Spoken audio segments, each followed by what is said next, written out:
nga Leonard Koja në Window Radio.de.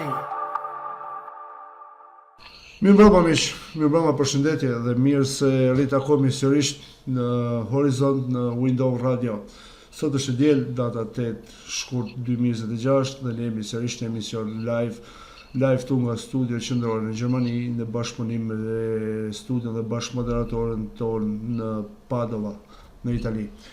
Ju kërkoj ndjes për zërin, për mënyrën e komunikimit, sepse na kuptoni sepse është kohë vjerozash dhe më thënë të drejtën këto 3 ditë virusi ka bërë pak atë të vetën, por do përpiqemi që të jemi sa më të qartë dhe të kthjellët në emision, por shpresoj që ta kemi edhe mirëkuptimin tuaj, sepse në gjendje gripale kemi edhe moderatorën në Itali, por shpresojmë që e ftuara do jetë më mirë se ne nga ana e virusave. Unë jam Leonardi, live tu nga studio qendrore në Gjermani dhe për të gjithë miqt besnik ju e dini, por duhet ta rikujtoj për të gjithë miqt e rinj dhe ata që ndjekin për herë të parë Window Radio, se ku mund të ndjekin emisionin live dhe ku mund të ndjekin muzikë 24/7 apo emisionet dhe programacionin e Window Radio që stafi jon përgatit për ju.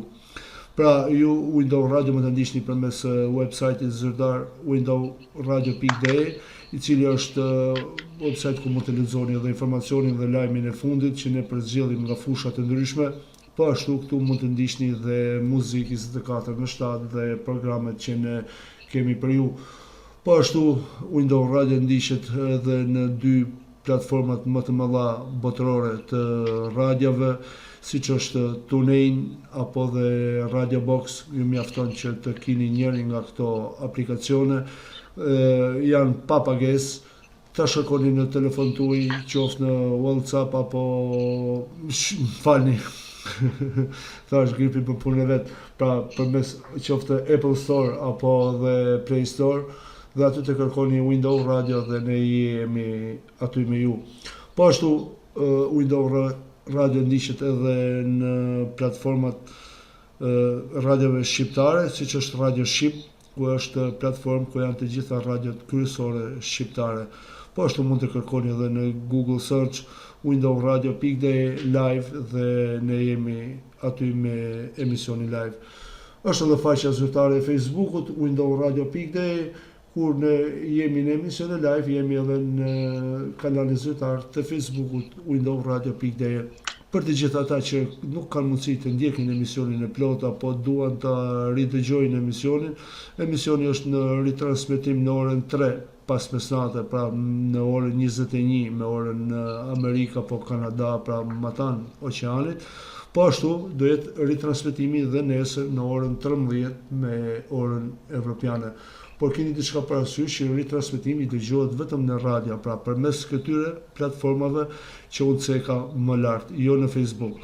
Po ashtu, emisioni i sotëm do jetë i regjistruar nesër në faqen zyrtare në YouTube, Horizont Window Radio hapësirë, dhe ju mjafton që të bëni një subscribe dhe do vinë emisioni i sotëm apo të gjitha njoftimet dhe emisionet që ne kemi përgatitur për ju. Pra, Horizont Window Radio hapësirë dhe është faqja zyrtare e YouTube-it. Po ashtu është edhe mundësia tjetër për të gjithë ata që kanë pajisje me Android, mund të shkarkojnë windowradio.de dhe mund të na ndjekin në çdo kohë të ditës përmes telefonave të tyre, tabletit apo ku ata të dëshirojnë. Këto janë disa nga mundësitë që mund të ndiqni Window Radio, nuk besoj se janë të pakta.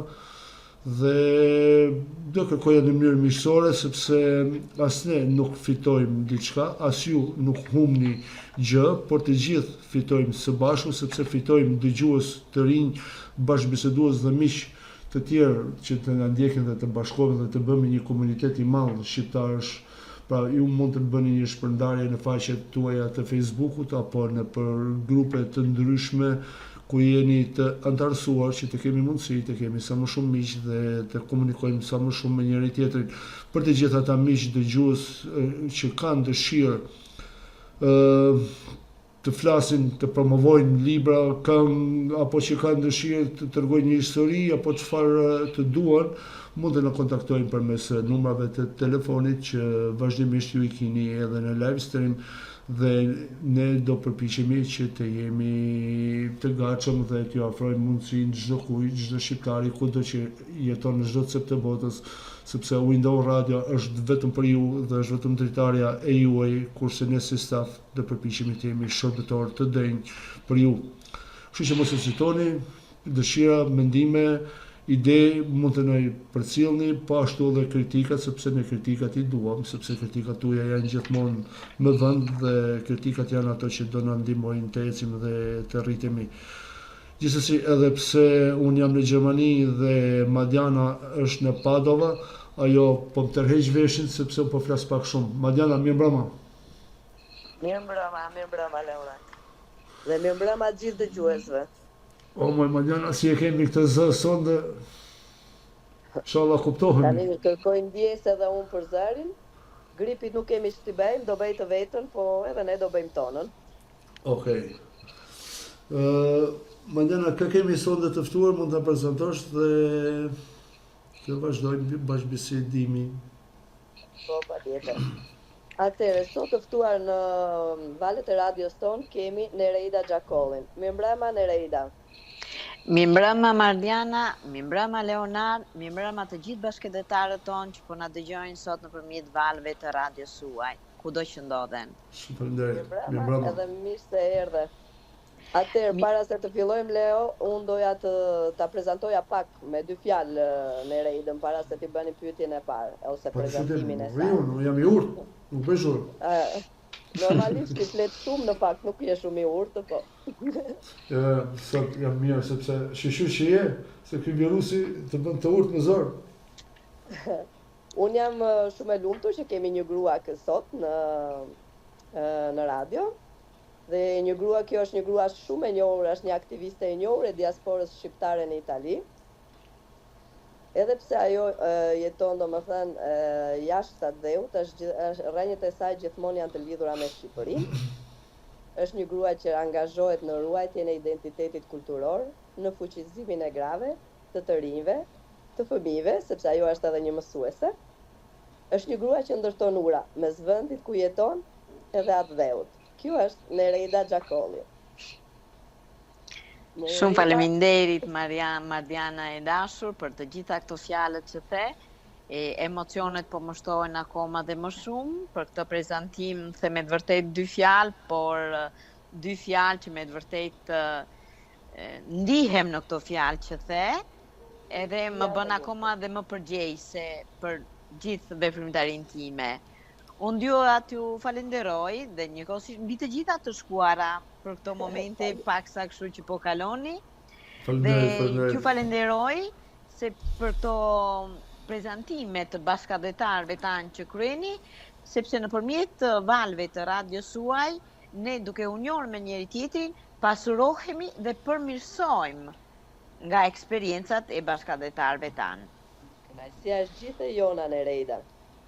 Mirëjoje pa fund edhe njëherë edhe nga unë që ju e keni pranuar ftesën tonë, për ftesën e Madianës dhe t'jeni bashkëbisedim me ne dhe sinqerisht është nder edhe për ne që të kemi një personazh si puna juaj, sepse Madiana dhe ka njohur me punën tuaj të palodhshme dhe atë punë fantastike që u bëni atje dhe sinqerisht jemi mirënjohës pafund sepse shqiptarët e kanë të nevojshme të kenë njerëz si puna juaj, sidomos në diasporë ndjejmë shumë kur kemi njerëz që punojnë dhe japin me seriozitet dhe me dashuri punën e tyre dhe sidomos kur punohet me të rinj. Shumë faleminderit.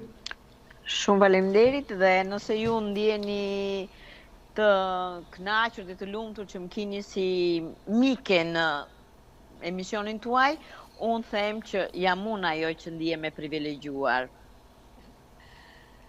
Atë Nereida, meqense radioja jonë është një radio që dëgjohet në të gjithë botën, e vërtet Leo? Sepse ndoshta në Itali ne e njohim Nereidën, shumica e... Jo, radio jo dëgjohet kudo, sepse është përmes satelitit dhe sikur e thash është në platformat më të mëdha botërore të radiove, kështu që dëgjohet dhe shpresojmë që të jenë sa më shumë që na dëgjojnë. Që kështu ne kemi kënaqësinë domethënë të prezantojmë edhe jashtë kufive të Italisë. Prandaj unë do të Faleminderit. Do të filloja me pyetjen e parë. Ne fillojmë çik nga fillimi Nereida në radion tonë. Domethënë fillojmë me pyetjen e parë, kush është Nereida? Ku ka lindur? Studimet, fëmijëria. Prandaj kjo është pyetja jone e parë. Jo, sa për sqarim edhe për Nereidën, me fjalë bëjmë këtë për arsye sepse duke qenë në radio dhe duke qenë që dëgjohet në çdo cep të botës, me fjalë dhe ndoshta dikush nuk e di kush është, apo do të më mirë të bëhet prezantimi nga vetë personi, sepse radio këtë ka, me fjalë, emocion ka zërin, dhe jo figurën. Po, patjetër. Atëherë, Nereida Xhakolli, unë me fjalë, jam lindur në qytetin e Korçës, në një qytet të Korçark. Jam lindur në shtator të vitit 1969 dhe jam rritur në qytetin e 1001 dritareve. Beratin, qytetin, jo vetëm të 1001 dritarë, ma qytetin e Bardh, qytetin e Trëndafilave, që sot bota e njeh si patrimonio di UNESCO. Aty kam mbaruar gjimnazin Babdut Karbunara dhe më pas kam vazhduar studimet e larta në qytetin e Shkodrës, në fakultetin e shkencave të natyrës në degën matematik-fizik. Kjo më ka dhënë mundësi... I paskërën në Shqipërisë, nga Korça, Berat, Shkodrë. Nga jugu në veri. Prandaj dhe mua kur më pyesin nga ju kemi, unë mund të them që ndihem pak në vështirësi, edhe kohët e fundit ka filluar të them jam vajzë shqiptare nga gjithë Shqipëria.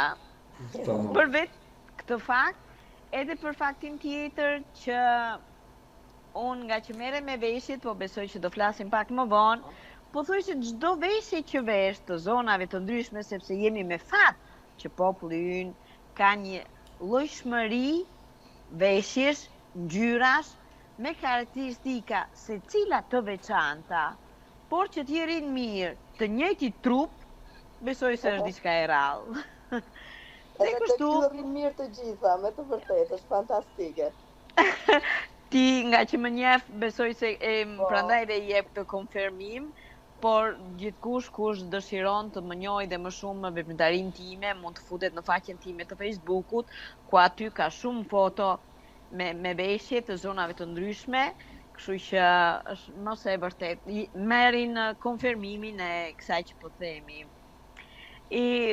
Kam babajn e kam me origjinë nga Skrapari, pra një familje patriotësh nga Strëneci Skraparit, dhe në shtëpinë ku ka lindur babai im, pak më larg është ngritur edhe shkolla e parë shqipe të asaj zone.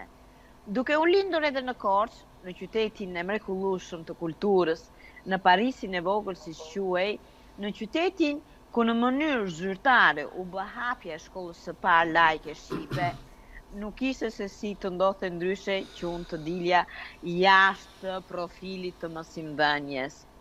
Edhe babajn e kam pas mësues, edhe vllajin mësues, kështu që edhe unë e vogël shtëpisë mësuese. Tash i kemi pa diskutim. Në vitet e demokracisë mua më gjetën studente në Shkodër dhe jam një nga studentët e grevës së urisë të prillit të 1991-shit.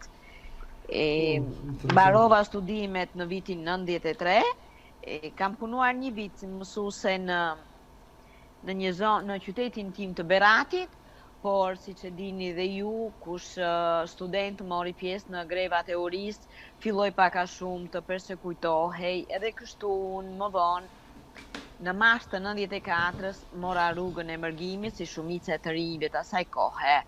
Dhe udhëtimin e parë e bëra drejt Greqisë, kurse në Itali kam 24 vjet që ndodhem këtu. Ky është rrugtimi im. Nereida, mund të ndaloj pak te kjo greva e urisë e vitit 1991? Apo Patjetër. 91, 91 Shqipëri dhe 90. Sa po, jo, nga që do më thënë, doja do më thënë të na shpjegoj ose atë çëndjesinë si ishit ju studentët e asaj kohe ose çfarë ndjet, çfarë ju bëri do më thënë që të rrezikoni se të bësh grevurie, sot do më thënë as deputetët po e bëjnë edhe pse po i thrasin e po u thonë, po që të bësh si student një grevurie do të thotë që të kesh do më principe ose do të kesh vlera. Do i bashkangjitem më vonë pyetjes së Madianës, po pak më ndryshe. Përveç kësaj që thot Madiana, si ndjeni sot me atë që idenë që keni patur kur keni hyrë në grevurie dhe është arritur gjithë ajo përplasje, përballje, ka arritur Shqipëria ato ëndra që keni patur atëherë. Tamam. Po. Janë dy pyetje që më çojnë në ato kujtimet e atyre ditëve aq të vështira. Mos harrojmë që ishte rrëzuar muri i Berlinit. Të gjithë kemi pas ato problemet tona nga lufta e klasës, pak a shumë çdo familje shqiptare është goditur. Mardenti thej që po i bëhet thirrje deputetëve. A njeti ndonjë njeri që ka barkun plot të futet në grevurie, ose të futet të luftoj për një çështje që atij nuk i intereson?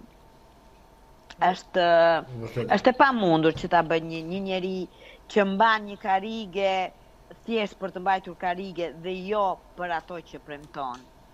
Kurse ne të rinjtë të asaj kohe, e pare punës, sot Universiteti i Shkodrës quhet universitet, kurse në atë kohë ishte institut pedagogjik. Dhe kjo ishte një nga kërkesat tona të larta. Pse në Tiranë të gjithë kush mbaronte degën e mësuesisë, në 4 vite ai quhej mësues edhe merrte titullin nga një universitet, kurse ne në Shkodër, duke ndjekur të njëjtin rrugëtim, të njëjtat lëndë që bënim, të njëjtat orë, të njëjtat studime, duhet të quhej institut pedagogjik. Atëherë kjo ishte edhe një nga kërkesat tona. Në ato momente kushtet tona ishin shumë të vështira. Nuk mund të them që nuk ishin godina të reja apo të pajisura, por nuk mund të gërish ti në një godinë të re me të gjitha pajisjet kur ato nuk të funksionon. Ne ngroheshim akoma duke zhveshur fijet elektrike të dritave dhe bënim dhe gatuanim me një furnell të punuar, të gdhëndur me ato telat ishin kushtet skandaloze. Ngroje të gjitha, nuk mund të flas për mësimdhënien, për metodikën e asaj kohe që ishte diçka respekti ndaj mësuesit. Mësuesit e asaj kohe na bënin të dashuronim lëndët, na bënin të dashuronim të shkruanim. Kurse për sa e përket politikës, jo. Kjo ishin dhe këto arsyet tona që na shtyn. Për sa e përket për pyetjes që më bëri Leonardi, as pak. Ne mund të themi që jemi të gjithë pothuajse të zhgënjyer nga ajo ëndër se si u katandis. Nuk ishte kjo që ne dëshironim.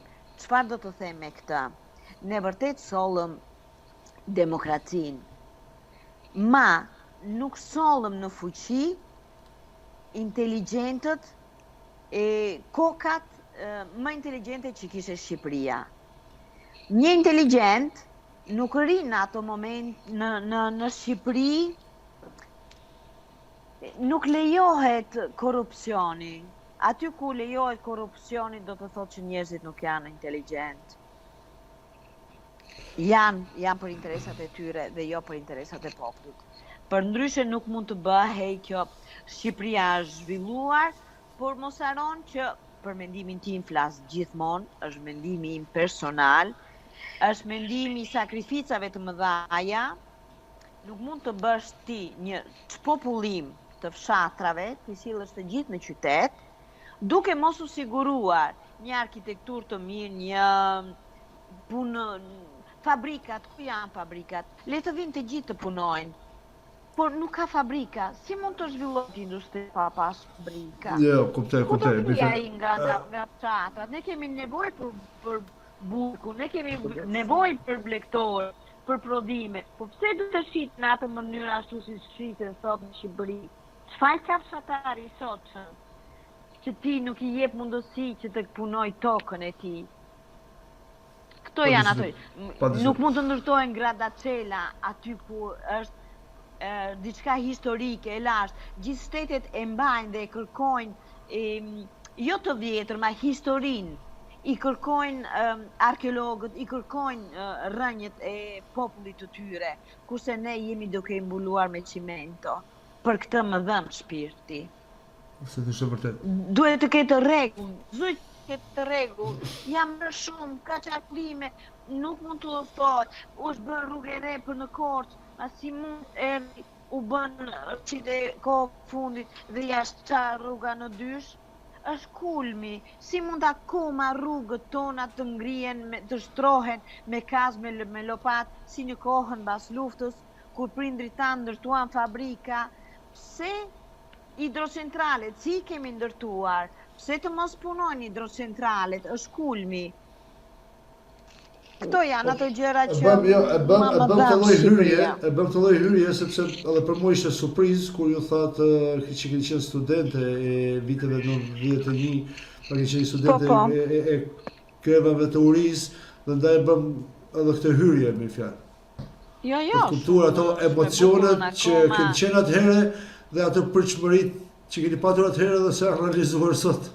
Sepse këna ka zgjenjur të gjithëve. Janë shumë të forta, sidomos unë si vjet kam vajtur isha prezente në seminarin që organizon Ministria e Arsimit dhe Kulturës dhe Turizmit bashkë me Ministrinë e Arsimit dhe Kulturës të Kosovës për mësuesët e diasporës në seminarin e mësuesve të diasporës dhe unë po u ktheva në qytetin e Shkodrës mbas 32 vjetëve.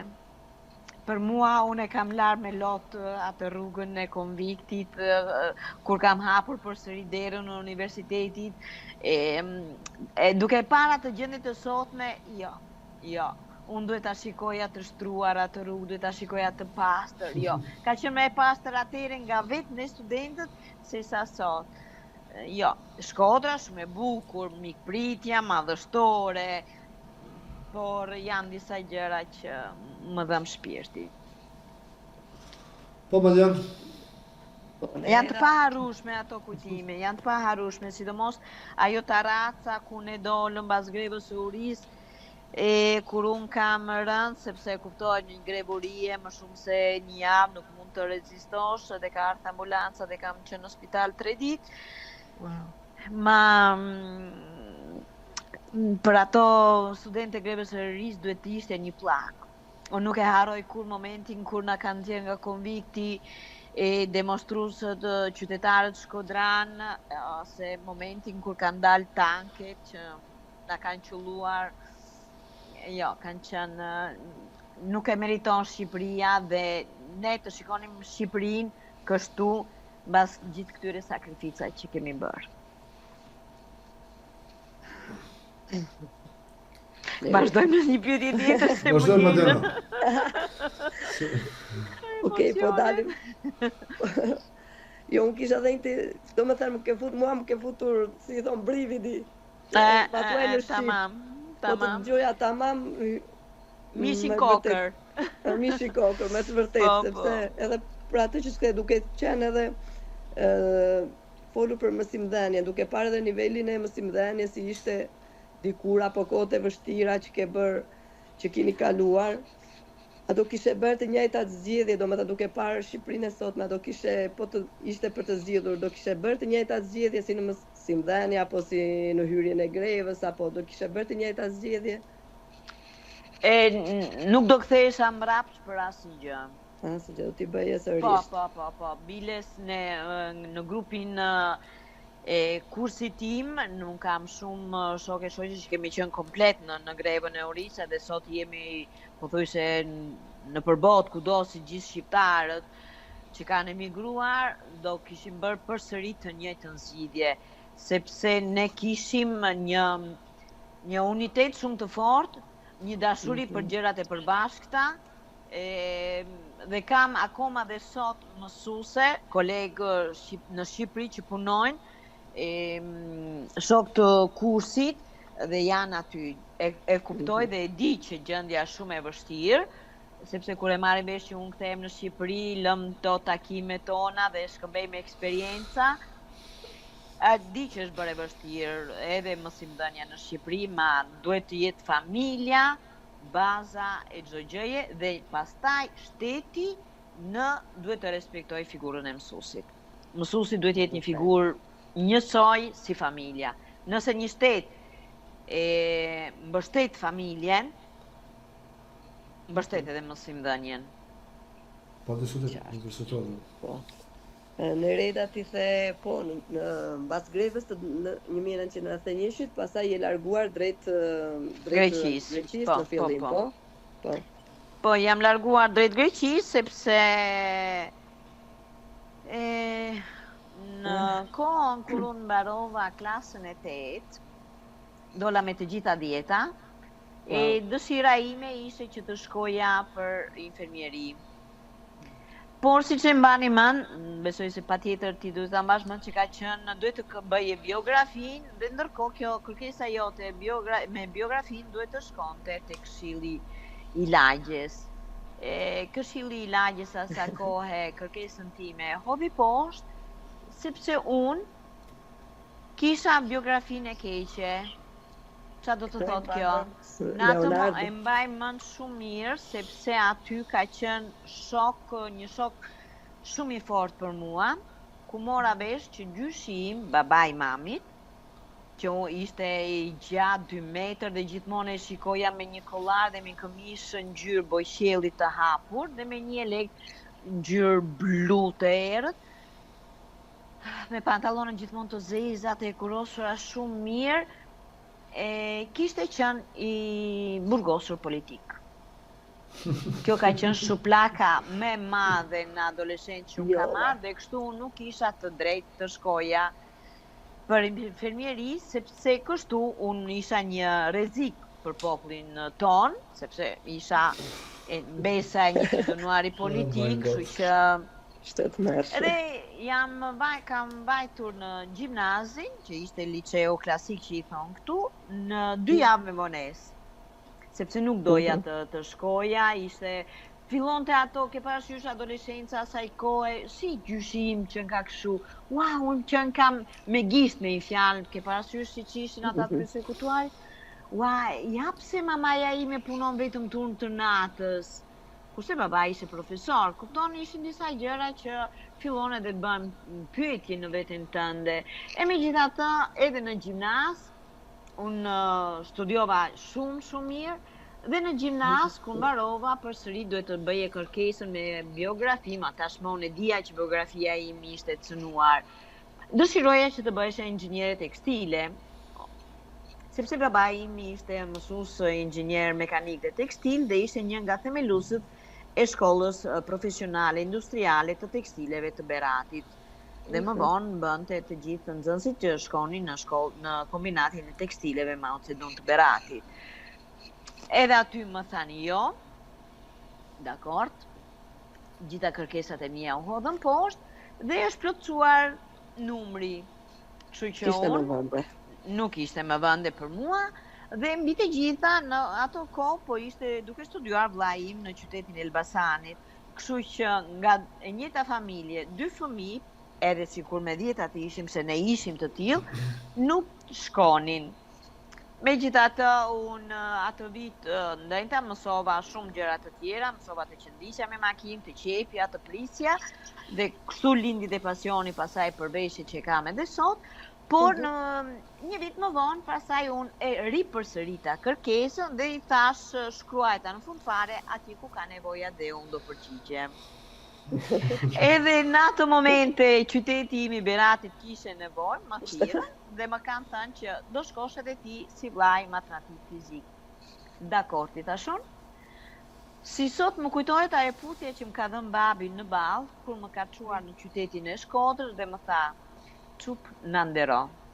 Edhe unë i nderova pavarësisht se pastaj Bravo. unë futa në grevën e orisë, Brava. me dhe aty ishte një nder, Aty pse i nderova nderova? akoma më shumë. Sepse i nderova Akoma më sepse kishte shumë vajzat shojt të shkollës që kishin vajtur, që kishin një mesatare më pak se imja, por vajtën, u bën inxhiniere, u bën ekonomiste, u bën vajtën në ato dek që ato dëshironin, sepse ishim bija profesorësh, bija komunistësh, bija s'ka si gjë të keqe, se ti je vajza e një komunisti per l'amor di Dio.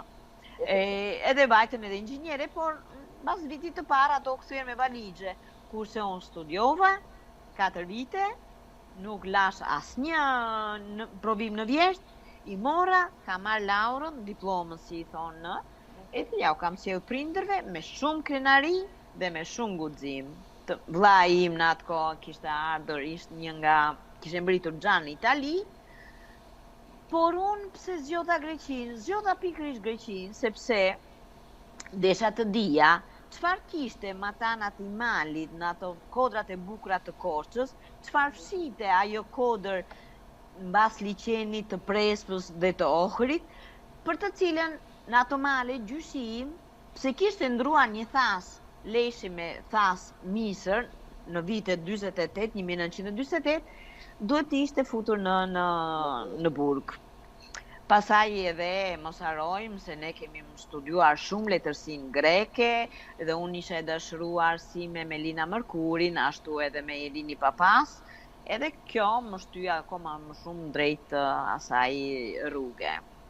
Dhe kam jetuar në Greqi gjë në vitin 2002, ku edhe jam pagzuar, ku edhe u martova, ku edhe linda vajzën e parë dhe të vetme, por martesa nuk doli mirë edhe kështu nuk theva tek prindrit e mi që tashmë ndodheshin në Itali.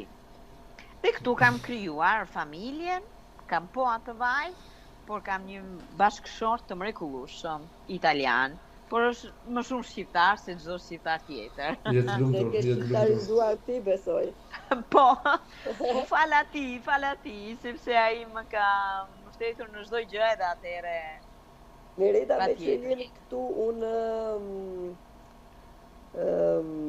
dua të lexoj një minutë se po kërkoj se çka ka shkruar. Besoj se është Renzo Bonafini, bashkëshorti jot. Po. Nuk e dija, po lexoj një mesazh të Hasan Bulçarit, që thotë sikur të kishim të gjithë dashurinë, seriozitetin, palotshmërinë e Nereidës, shumë gjëra do të ishin ndryshe dhe jam dakord se unë po të dëgjoj me vëmendje po mbeten pa fjalë. Nuk të kisha dëgjuar kaq shumë, jam dakord me, por përmend edhe emrin e bashkëshortit. Fakte një emër, Renzo Bonafini, besoj se është e përshëndesim Po. Renzon. Faleminderit. Madjan, si thua, Shumë faleminderit. para se të kalojmë tek biseda italisht apo këtë të tjerat, të kalojmë pak në publicitet dhe në një këngë. Po, që ta lejmë edhe çik Nereidën Të çlodhem pak nga Po. emocionet. Faleminderit. Okej, them Bledit një fjalë që të na kaloj në spot publicitar dhe në këngë.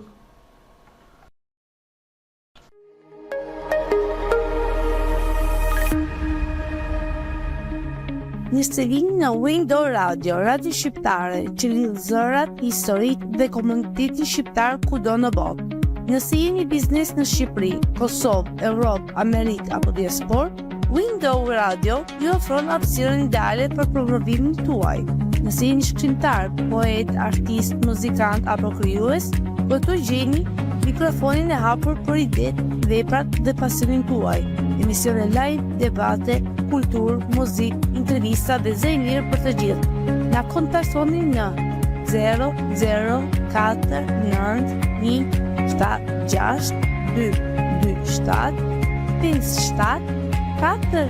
00496222757 ose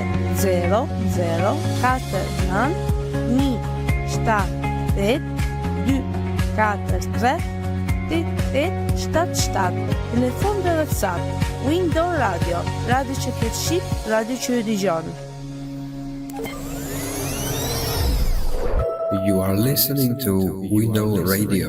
Willkommen bei windowradio.de, dem albanischen Radio, das Stimmen, Geschichten und Gemeinschaften weltweit verbindet.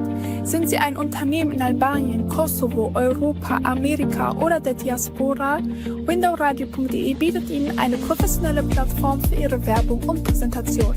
Sind Sie Autor, Dichter, Künstler oder Musiker? Bei uns finden Sie Raum für Ideen, Ihre Werke und Ihre Stimme. Live-Sendungen, Kultur, Musik, Interviews und offener Dialog. Unser Kontakt ist 0049 178 227 57460 oder per WhatsApp 0049 178 243 8877. Windowradio.de, das Radio, das verbindet, das Radio, das zuhört.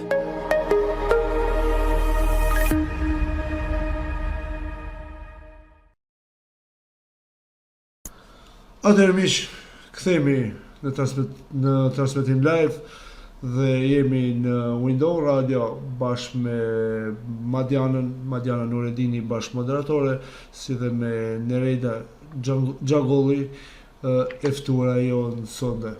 Dhe fjalën ishte tek Madiana, kështu që Madiana ku ishim? Po ne kishim mbetur në Greqi, Nereida, në fakt, po rrugëtimet tua nuk mbarojnë, sepse nga Greqia pastaj jam transferuar në qytetin Rovereto në Itali.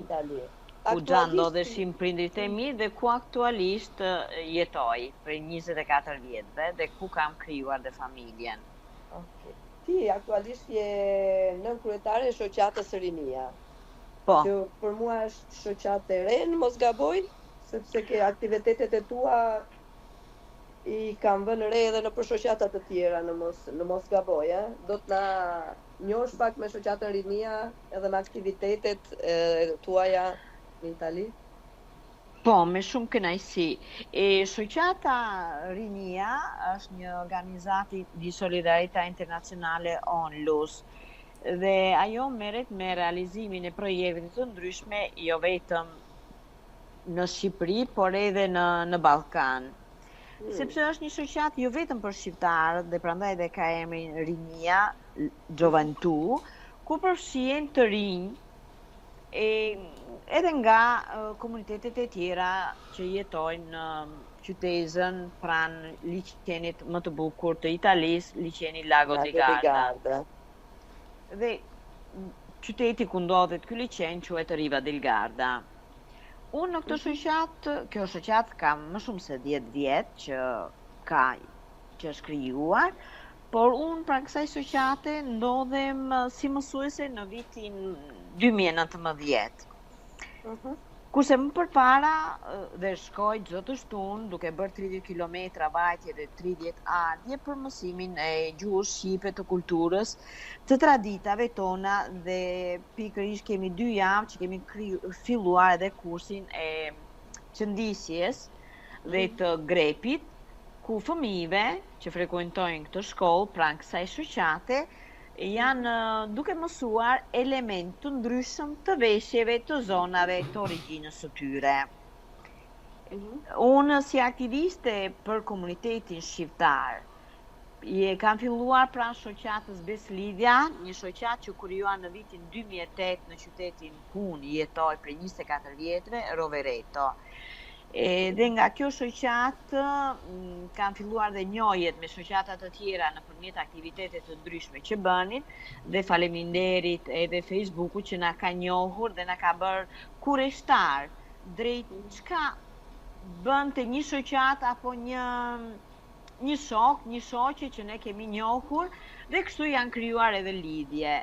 Dhe më vonë kam qenë kontaktuar edhe nga grupi iniciator që kanë themeluar edhe Federata Nacionale të Shoqatave Shqiptare këtu në Itali dhe nga takimet e ndryshme në për qytetet të ndryshme të Italisë që kemi bërë, ishin pikërisht ata që mua më zgjodhën si kryetare të Komisionit të Arsimit dhe Kulturës për 26 shoqata që bënin pjesë në këtë federatë.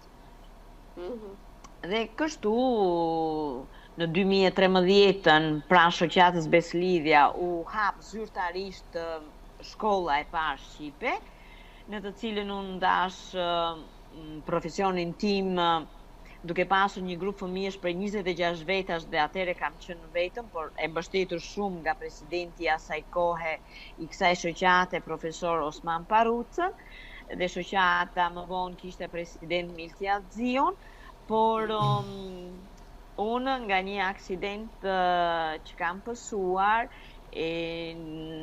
nuk u vure me njëherë disa shenja të padukshme që ishin të dëmtuara brendshme. Nga ky aksident në vitin 2017-16 unë për 3 muaj kam denture paralizuar në një karrocë me rotella dhe kjo më bëri të më detyroi që unë të mos zbrisja më me karrocë nga shtëpia ime dhe të shkoja në shkollë dhe kështu e lash për një periudhë këtë mësimdhënie dhe më vonë në shkollën për fat e mori një kolegja ime dhe bashkëdhetarja jon, një kolege shumë e mirë me përvojë në Shqipëri së mësuese, Dila Rapi, e cila dhe sot e kësaj dite mban gjallë shkollën pranë kësaj shoqate. Unë më vonë avash u përmirësova, pavarësisht se sëmundja tashmë ka kaluar në një sëmundje kronike, nuk jam në atë gjendje siç isham përpara. Dhe mund të them që pika ime e fortë është pikërisht ky pasioni që kam, kjo dashuri që kam për këtë mision, për këtë mbështetje shumë të fortë nga ana e bashkëshortit Renzo Bonafini, dhe kështu vazhdova këtë profesion edhe kur pash kërkesën që u krijuan kushtet në Riva del Garda për dhe këtu në Rovereto ishte mos e i mjaftueshëm numri mësuesve, atëherë pse jo, thash, pse të mos vete, dhe kështu marr makinën edhe në 2019 krijua shkollën me 23 nxënës në Riva del Garda dhe akoma vazhdoj edhe sot e kësaj dite. Por ky largim nga faleminderit. Por ky largim nga Rovereto as pak është një largim vetëm të shtunave, ma kemi një bashkëpunim shumë të fortë, shumë të mirë. Dhe jo vetëm me këtë, me kolegët këtu në Rovereto, ma edhe me kolegët Durata Tusha në Bolzano, Donika Shuli dhe me shumë kolegët të tjera që ne jemi takuar për seminare. Shkëmbejmë eksperiencat tona, nuk e di nëse e ke lexuar që unë jam edhe nismëtarja e parë e mbështetur nga Durim Lika në shkolla në Parma. Kemi mundur që në datën 28 shkurt të vitit 2018, si presidente e këtij komisioni pranë Federatës Nacionale të Shoqatave Shqiptare në Itali, kemi realizuar takimin e parë të 75 mësuesve vullnetar të gjuhës shqipe, të shkollave shqipe këtu në Itali, dhe nga ky vit ne kemi marrë vesh që ekzistonin dhe zhvilloheshin në Tiranë seminaret për mësuesët e gjuhës shqipe në diasporë dhe ne të Italisë, pavarësisht se kishim gati 10 vjet që merreshim me këtë gjë, nuk ishim në dieni. Nuk ishim në dieni fare. Mësuesve, po flet për lidhjen e mësuesve në Itali. Mbas kësaj takimi aty u bërë edhe kërkesa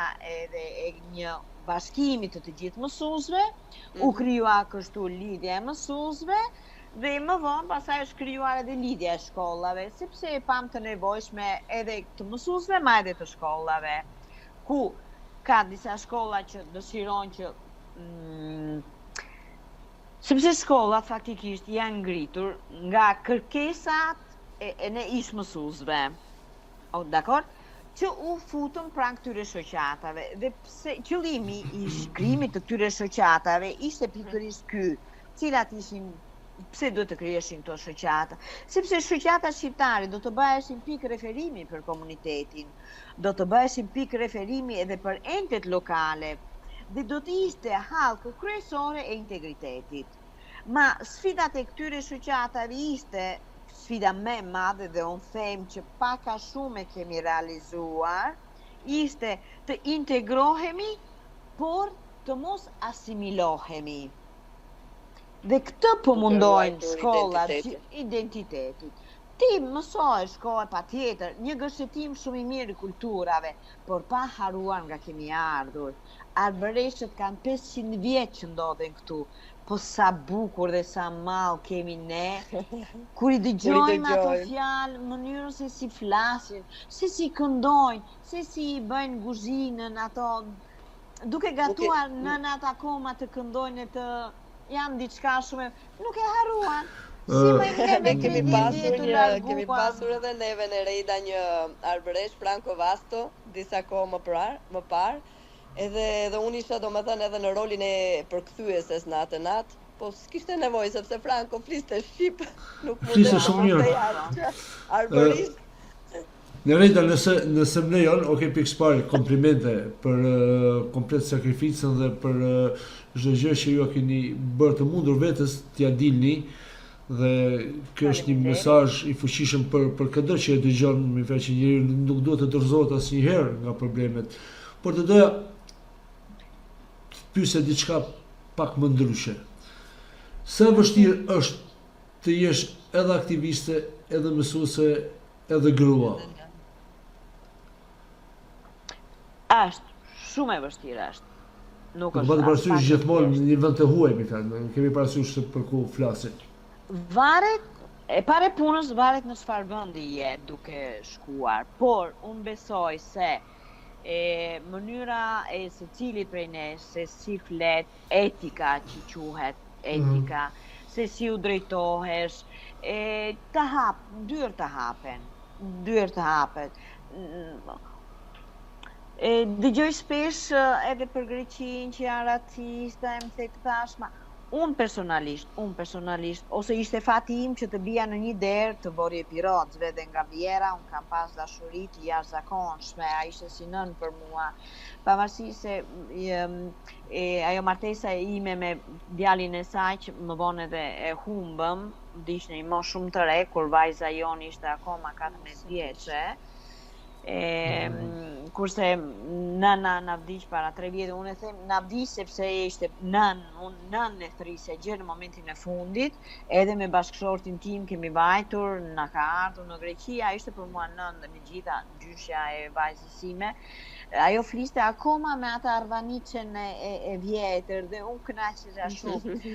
Por më ka qelluar që të ndihmoja familje shqiptare në Greqi me fëmijët e tyre, sepse unë në Greqi punoja, mos harroni, arrita në Greqi në moshën 23 vjeçe. Në mëngjes punoja nga ora 5 deri në orën 14 në një robaqepsi. Më vonë pastaj çlodhesha, mbasdite shkoja në përshkolla dhe ndihmoja fëmijët shqiptar që të mësoja greqishten edhe matematikën.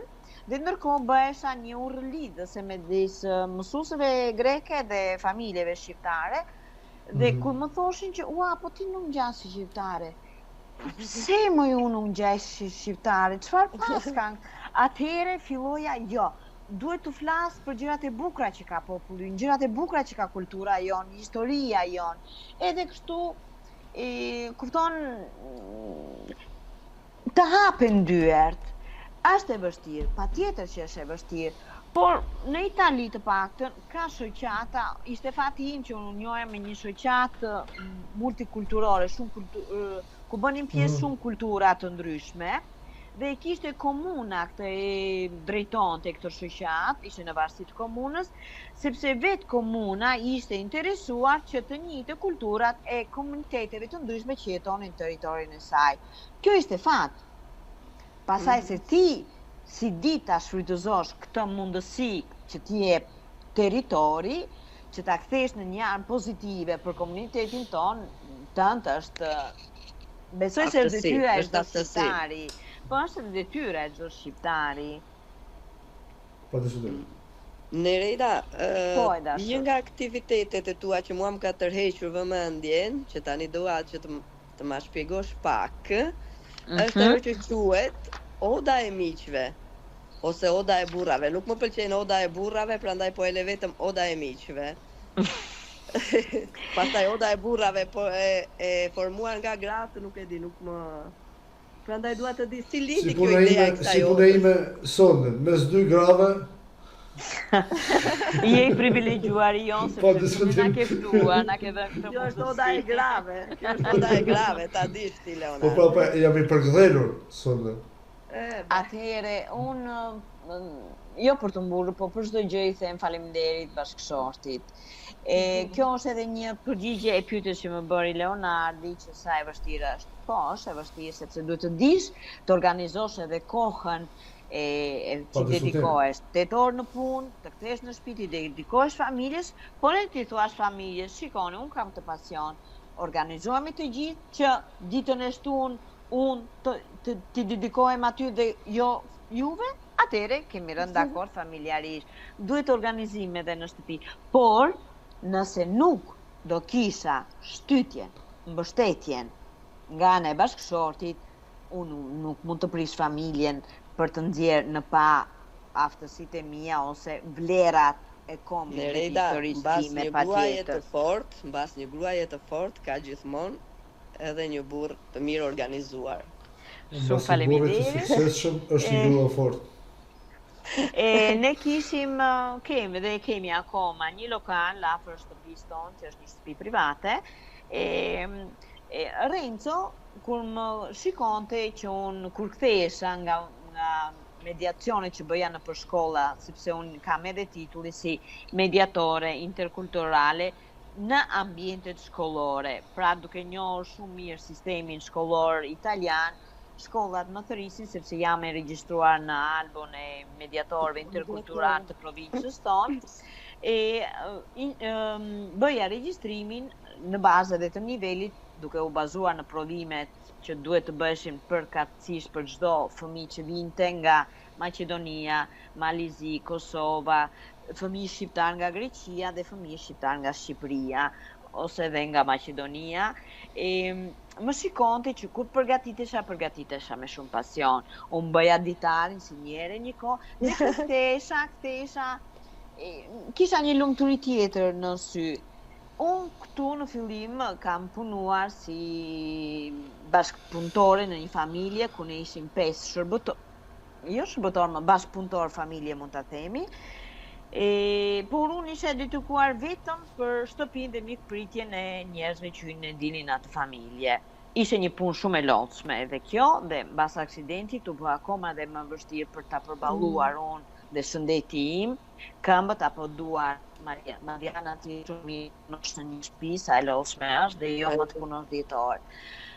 Atëherë kur kthehesha në shtëpi kisha një dritë tjetër në sytë e mi. Edhe ishin vitet 2012-2013, por më shumë 11 dhe 12, kudo po dëgjoheshin përgatitjet e 100 vjetorit pavarësisë dhe shoqata jon patjetër që kishte edhe një rol paksa më të veçantë se çdo shoqatë tjetër. Pse e them këtë? Sepse shoqata Beseliga në Rovereto në datën 8 maj të vitit 2010, në emër të të gjithë komunitetit shqiptar në Itali dhe besoj të gjithë shqiptarëve kudo në botë që janë, ka ngritur flamurin shqiptar pranë këmbanës së të rëndë, në një vend shumë të shenjtë, por duke I lejoj kështu të mundur shtetit tonë, Shqipërisë të futet në memorandumin e paqes. Prandaj them që është diçka shumë e veçantë e kësaj shoqate këtu në Itali. Ky mision do ishte akoma dhe më I fuqishëm, akoma dhe më I ndjeshëm. Dhe po thosha që në këtë lokalin që ne kishim këtu afër, gjithmonë e kisha këtë ëndër, sepse kur shkoja në Strenes, në Skrapar, ke shtëpia ku kishte lindur babai im, aty ishte një odë ku ka qenë Dervish Aliu, I Skrapari, I Strenesit, jo baba Aliu, po Dervish Aliu, dhe ka qenë ai që ka krijuar edhe shkollën e parë shqipe në atë zonë. Ishte një dhomë që unë profumin e saj e ndjej edhe sot e kësaj dite, profumin e Trëndelinës. Ajo dhomë ka pritur e ka përcjell shumë figura të rëndësishme. Edhe pse jo dhe kisha gjithmonë këtë dëshirë, sepse edhe në shpjegimet kur e bëja në përshkolla ishte kështu. Edhe më thot bashkëshorti, pse jo me shoqen tënde Shukria nga Kosova, pse të mos e bëni? Dhe kështu folëm, mblodhëm drasat, filluam nga bërja e Oxhaku, filluam nga bërja e Këndit, edhe u bën në fund fare në pikërisht në ndorë të 2012-ës është bërë dhe inaugurimi Oda e Miqve ose Oda e Burrave. Faktikisht ajo u qua Oda e Miqve, sepse kështu ishte, ajo ishte një odë e bërë apostafat ku priteshin miqtë e shtëpisë. Më vonë u quajti edhe Oda e Burrave, sepse ne e dim që ne ku merreshin vendimet, ishte kryeplaku i fshatit, ishin gjithmonë burra. Jo, jam dakord, do ta quajmë Oda e Grave. E quajmë akanto, është Oda e Grave, ku bëheshin gatimet. Patjetër, neve duke gatuar, këta duke marrë vendimet. Tu nuk jam dakord. Do ta ndërtojmë. Megjithatë, nuk jemi me dikur si dikur. Jo, dhe për fat, sot jemi zëri ynë dëgjohet, bashkëshortët ose burrat, kolegët, bashkëdetarët na dëgjojnë. Janë krenare për punën tona që bëjmë dhe na mbështesin kudo. Unë nuk mund të them asnjë fjalë për presidentët e shoqatave ku kam qenë apo për presidentin e parë të Federatës Nacionale të Shoqatave Shqiptare, gazetarin shumë të njohur, zotin e nderuar Due Lazari, që kishte ditëlindjen e përshëndesim, ka ishte ditëlindjen pak ditë më përpara, e përshëndesim e shpresojmë ta kemi në radio sa më shpejt.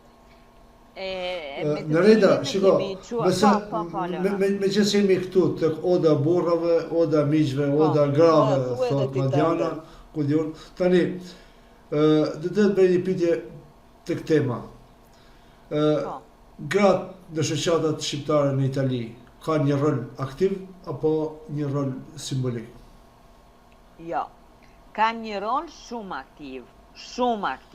Nëse nuk do ishin gratë shqiptare. Jo tha që njihni shumë shoqata dhe po flasim tek e përgjithshme. Po. Nuk di se sa kilometra, por në ato 6 vite që kam qenë kryetare e Komisionit të Arsimit dhe Kulturës, kudo kam qenë, kudo kemi hapur shkolla, po thuajse 60 shkolla vetëm në ato vite janë krijuar. Gratë shqiptare kanë një rol shumë të madh për shoqata. Mund të mbledhin burrat, ma shoqata që krijohen vetëm nga burrat, aty lindin, aty do vdesin. Vendosin prap gratë, edhe pse. Po jo vetëm që vendosin, por nuk mundet. Nuk mund të kalosh të bësh një aktivitet pa përfshirje në atë aktivitet të grave shqiptare. Jo. Nuk është e pamundur. Nëse ja ekzistojnë të shkolla, ekzistojnë sepse kanë. Po të shikosh edhe numrin e mësuesve që marrin pjesë dhe që kanë krijuar këto shkolla janë pikërisht gratë, janë mësueset. Nuk ka si gjë të keqe, nuk e poshtë emrin e burrave, por janë nismëtarët, janë gratë. Pastaj që presidentët janë burra, është gjë tjetër. Duhet një borë. Po kemi presidente dhe të mrekullueshëm që i dëgjojnë gratë, nuk çfarë mund të thuash për forumin e grave të vajzave në Astit, të mrekullueshmet. Gratë e Astit. Janë shembull, ato janë shembull. Janë shembull, mos e vërtet. Rita ne gratë duhet të kolaborojmë çik më shumë ne gratë midis nesh.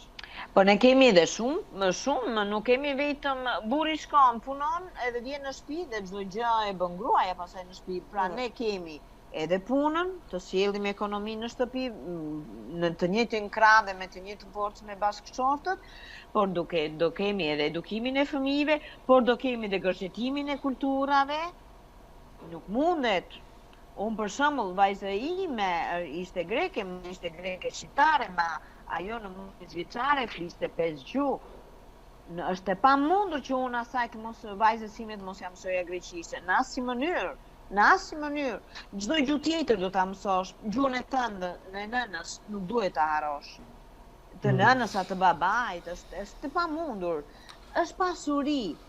Aq më tepër gjuha jon me 36 gërma, sa e pasur që është. Është pasuri, këtë duhet ta meqense ju vazhdimisht, meqense ju jeni shumë aktive dhe jeni marrë me shkollat dhe me hapjen e shkollave shqipe, pra jeni marrë shumë me të rinj. Si është mendësia apo mentaliteti të rinjve duke qenë mes dy kulturave, pra kultura italiane në shkollë, në përditshmërinë dhe kultura shqiptare në familje, si janë të rinj shqiptar, si ndjehen? ta them troç? Troç. Na pëlqen më shumë troç. Atëre, varet çdo gjë nga familja. Por kam shumë shembuj që prindrit u flasin shqip, fëmijët e kuptojnë dhe kanë përkollaj të flasin italisht. Nuk ka asnjë lloj problemi. Përgjigjja e tyre në italisht nga një pyetje të marrë në një gjuhë tjetër, në gjuhën shqipe, do të thotë që ata kanë kuptuar. Kështu që nuk duhet të trembemi.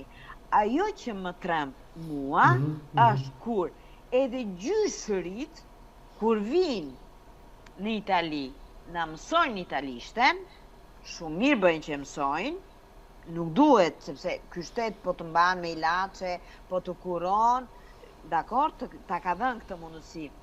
Ma fëmijës mere, përkëdhele, thua një vjersh, thua një prallë në gjuhën shqipe. Jo, kjo është ajo që pra mendimi im është që familja është baza e mbrojtjes dhe trashëgimisë së gjuhës. Nuk duhet të kenë frikë prindrit, pse nuk duhet të vinë, nuk po e sjell në shkollë në Shqipe, sepse tani po mësojnë gjuhën italiane në shkollë dhe kanë frikë që po ngatrojnë. Jo, mor vlla, jo. Jo, moj motre e dashur, jo. Nuk harrohet gjuha jote. Ne jemi të shpërndar në Greqi, në Gjermani.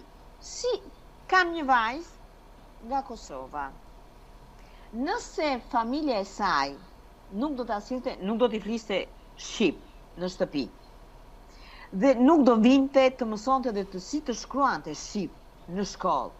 Si do t'i thoshte dajës, vajza ime, që daja jeton në Gjermani, daj, unë të dua fort?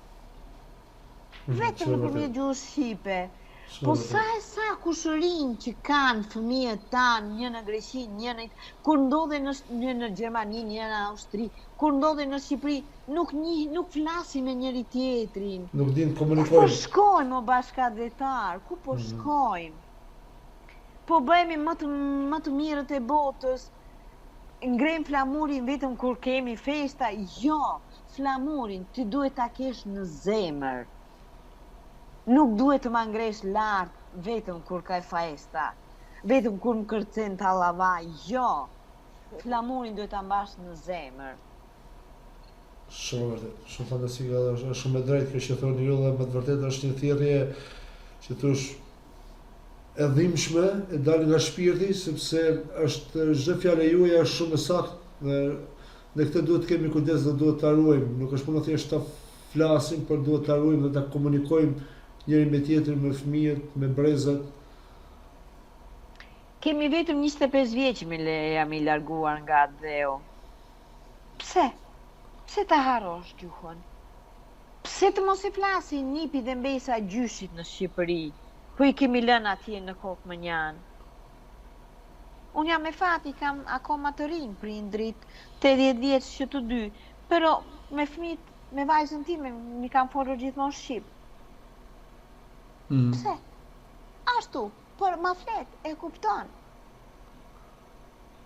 Jo, nuk duhet të kemi frikë. Pse paguan ti për të mësuar vajzës gjuhën angleze? Qimet e kokës paguan që të ndjeki një kurs. Kurse ne mësuesët ja heqim kohë fëmijëve tanë. Ja heqim kohë edhe vetes son, son shumë mirë, mund të ri të lexoj një libër, mund të ri të bëj një lexim tjetër, mund të bëj një punë dore që më pëlqen mua. Jo, unë ja heq vetes time, ja heq familjes time, ja heq prindërve të mi, i dedikojnë fëmijës tënë falas dhe akoma nuk ma sjell. Pse o prind, dua ta di një gjë të tillë, nuk e di. Nuk e di. Unë e them shpeshherë në emision kur kemi të tilla tema, edhe unë vetë këtu në Gjermani jam drejtuesi një shoqate këtu dhe ne kemi arritur para 5-6 viteve ta fusim gjuhën shqipe lëndë me zgjedhje në shkolla gjermane. Pra, si shqiptari, si turku, si gjermani, pra mund të zgjidh gjuhën shqipe lëndë me zgjedhje. Nga klasa e 2 deri në klasën e 10, sepse deri në klasën e 10 është sistemi 8 vjeçara apo 9 vjeçara që e themi ne atje.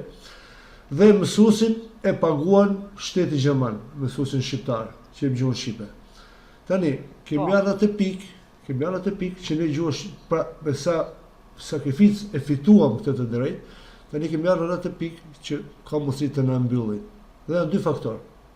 Faktori i parë është shteti shqiptar i Shqipërisë, sepse ne kemi vetëm një ambasadë në Berlin dhe ju e dini që Gjermania ka 16 republika dhe ne këtu kemi shumë vështirë të gjejmë bazën materiale, programin mësimor, shumë çfarë përpiqemi të gjejmë në mënyra private në shtëpitë botuese me këto. Dhe tjetra është edhe kjo që thoni ju që regjistrohet fëmia shqiptar për të vajt tek gjuha shqipe, pra tek mësimi shqip dhe ato orë nuk e çon ke mësimi shqip, por e çon ke pishina, ke basketbolli, te futbolli, e çon diku tjetër dhe nuk e çon ke gjuha shqipe. Këta asun nuk arrita kuptoj dhe më vjen shumë keq. Pra që ne këtu e kemi si thosh që në fund të vitit ai quhet not diftes në diftesën e shkollës i quhet not gjuhë huaj, sepse gjuha shqipe në Gjermani është gjuha huaj për gjermanit. Po gjuhë huaj, po është gjuhë huaj si për ata gjuha e nënës është gjuha. Dhe i vjet not në diftes. Dhe në orën e gjuhës shqipe nuk e dërgon tek gjuha shqipe, merr mungesë atje, por ama e çon te futbolli, ke basketbolli, ke kudo tjetër. Unë me një uri që kam Leonardo të jap të gjitha informacionet e duhura për gjetjen e materialeve që juve ju duhen, sepse kjo është një arritje shumë e mirë që keni mundur të realizoni për fëmijët shqiptar. Komplimenti juve. Ne këtu në Itali jemi të ndarë edhe ne në disa regjone, edhe jo në të gjitha regjonet mund të bëhet një gjë e tillë. Për shembull, në Rovereto unë bëj pjesë në provincën autonome Trentino Alto Adige dhe jemi të pavarur nga Roma. Ka rregulla të ndryshme, ka dhe mundësi. Jo, nuk është më të ngelim këtu, por thjesht po doja të përforcoja të thirrjen tuaj, sepse prindi nuk dërgon fëmijën, nuk është më i kujdesshëm, se është prindi ai. Normalisht. Më shumë janë prindrit shqiptar nga Shqipëria sesa kurse prindrit shqiptar nga Kosova janë shumë ndryshe, më të drejtën. Te Kosova është shumë ndryshe. Më të ndryshme. Edhe ne këtu kemi arritur dhe kemi futur në disa shkolla, për shembull në Merano, që është në zonën e Bolzanos, një kolega jon, kolegja pikërisht Durata Tusha, që është edhe konsiliere në bashkinë e Bolzanos, në Merano, ka arritur të vendosin në 10 shkolla të zonave që ka aty përreth, edhe të marri dhe pikat. Ka në zonat të tjera, për shembull unë këtu në Rovereto, kur e kam bërë një tentativë të tillë në një shkollë të media, të djeçare, prindit nuk firmosën. Atëherë u doq projekti. Kjo gjë, e di kur do realizohet kjo gjë, kur shteti shqiptar të na njohin, nuk po të them me rroge me të gjitha, shumë mirë edhe mund ta bëj se nuk i kushton asnjë tek arxhon që ato para për deputetët që i mbajnë aty për të ngrohur karrigen dhe nuk ka frikë që ta themi gjë të tillë, të na vlerësoj. Sepse ndoshta edhe kjo puna gratis, kjo puna vullnetare, më thot, po ja çoj fëmijën se gjyna po bën 30 kilometra, po vjen nga Rovereto. Jo mori dashur prindër, jo. Ti mos e bëj bërë sa e vap për mua si mësuese. Unë po bëj, nuk di çfarë të them. Po bëj 600 kilometra vajte ardhe për ta mësuar fëmijën tënd në shqip. Po, ma nuk e... Nëse shteti jon nuk i jep një kusht këtyre shkollave shqipe që ta fëmijë duhet të kenë këtë nivel, që unë kam vite që po i kërkoj këtë dhe po i kërkoj edhe nëpërmjet lidhjes së mësuesve. Nuk e di ta them troç fare, ndoshta shteti jo nuk është interesuar mbrojtjen e gjuhës shqipe. Çfarë them unë? Shiko, më qenë këtu. Interesuar më shumë për votat tona se sa. Duhet i kërkoj ndjes Madianës. Po edhe votën e kemi kërkuar neve votën. Duhet i kërkoj ndjes Madianës këtu dhe do të pyes diçka, jo për të dhënë apo për ta bërë shumë politike ndoshta bisedën. Por kemi diçka duke patur parasysh përvojën tuaj dhe përvojën e shumë kuj që është në diasporë. Jo thjesht në Itali, po kudo ku jetojnë shqiptarët, ka njerëz që janë shumë aktivistë, ka njerëz që përpiqen të japin në maksimum për komunitetin. Tashmë ne nuk kemi më një emigracion ekonomik, mendoj, nga Shqipëria. Emigracioni ekonomik ka qenë dhe nga viti 2005, ndoshta 2010, por mbrapa pasaj kemi parë një emigracion të trurit, të inteligjencës, etj, mos ngelim këtu. Tashmë diaspora ka mbi 1 milion e ca shqiptarë, gjysma e shqiptarëve janë në diasporë. Këtu kemi edhe fëmijë të lindur këtu, të rritur këtu, rinia që është këtu. A ka ardhur koha që diaspora të bëj presion ndaj politikës shqiptare, pse jo edhe me një lëvizje të vetën? Për shumë çka. Qoftë edhe për këtë që folët ju, qoftë për shumë çka, sepse tashmë vinë e thonë duam votën e diasporës dhe vota vazhdon të shikohet deri dje si remitancë ekonomike, sot si remitancë votash. Dhe për diaspora sërish do ngel kjo vullnetarja, kjo si thosh, thjesht që është numrash. I ka ardhur koha që diaspora të organizohet, të ketë kërkesën vet, llogarinë vet, të afrojë rininë vet me Shqipërinë, se duam në politika është brenda familjes. Mëse e drejt pyetja nga ana jote, Leonard, ka ardhur koha, por rinia e diasporës nuk është e përgatitur nga ana politike. Shumë pak e përgatitur. Flas qoftë edhe ne si shoqata, ne si të rritur, ne si print atyre. Shiko, nuk po duhet ta bëj si bisedë tendencioze apo diçka. Jo, absolutisht. Por diçka më kanë, duke patur parasysh komplet, se ne jemi një brez i ndërmjetëm, i prindërve tanë dhe i fëmijëve tanë. Në këtë pluralizëm demokratik, në këtë zhvillim, në gjitha këto, ne jemi ai brez i ndërmjetëm. Ne po japim sa po japim, po përpjekemi në maksimum. Po a duhet të japim edhe një shtytje, si thosh, si shtytje të fundit për ta tronditur pak edhe politikën e Shqipërisë për hir të këtyre fëmijëve që ne po i rrisim këtu? Nuk e besoj se do kemi fuqi. Mendo vetëm kaq, ne kemi qenë në 2019 me profesor Duelazin që kërkonim të drejtën e votës. Edhe kur u aprovua, kur disa politikan këtu në Itali, nga që panë që numri i madh i shqiptarëve duke marrë cittadinancën ishte numër i konsiderueshëm për mbajtjen edhe të karrigeve të tyre. Kështu që mund të them, unë pa frikë them që kemi qenë një si gur pozitiv, si nga ana e politikanëve këtu edhe nga ana e politikanëve në Shqipëri. Dhe kështu më në fund, mendoj edhe Shqipëria të na e aprovonte. Ke për të parë shumë mirë dhe ata e kanë deklaruar dhe e kanë vërtetuar që ne jemi vetëm një numër për ta. Si për votat, korrupsioni është aq i madh atje në Shqipëri, është aq i madh sa që nuk të lën. Se le të ngresh kokë. Nuk të lën. Nuk e di se çfarë revolucioni mund të bëhet, ma është e pamundur. Unë ndjek shpesh edhe Agron Sheaj dhe më pëlqen, imagjino.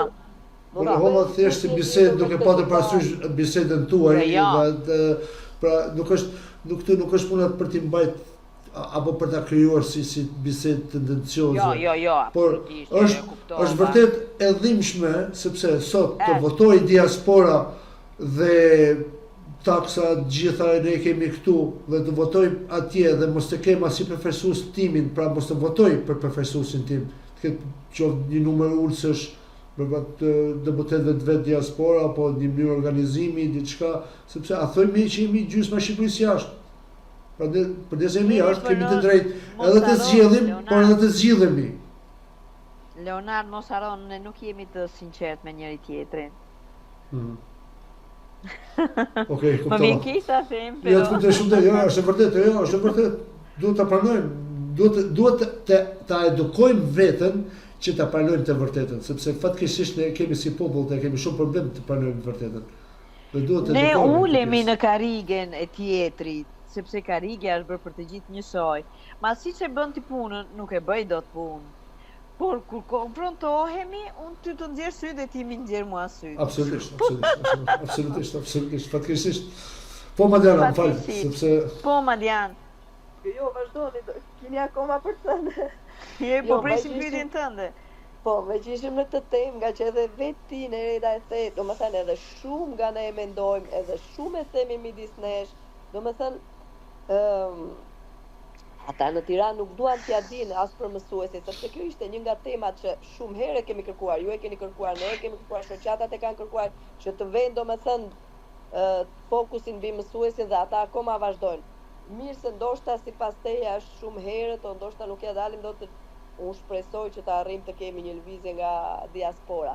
Po, të paktën a ja vlen akoma ti ndjekësh këta në këto samitet qesharake të diasporës që bëjnë duke i ditur tashmë se si na përdorin, se si na shojnë, e thamë edhe pak më përpara, si vot, vetëm kur ju nevojiteni. Numër. Si numër. A ja vlen me ti ndjekim këta? Është më se vërtet, por le të bëjmë ata bëj lojën e tyre në thonjza, le të bëjmë edhe ne lojën tonë. Mos harro që ne do vi një ditë që do t'ju shkundim dhëmbët atyre. Në çfarë mënyre? Duke qenë gjithmonë prezent dhe duke treguar gjithmonë në mënyrë të sinqertë çfarë ne po arrim.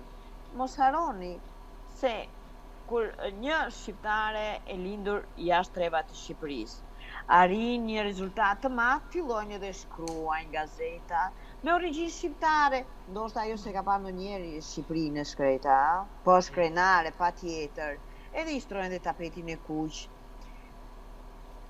Kjo ne le të shkojmë.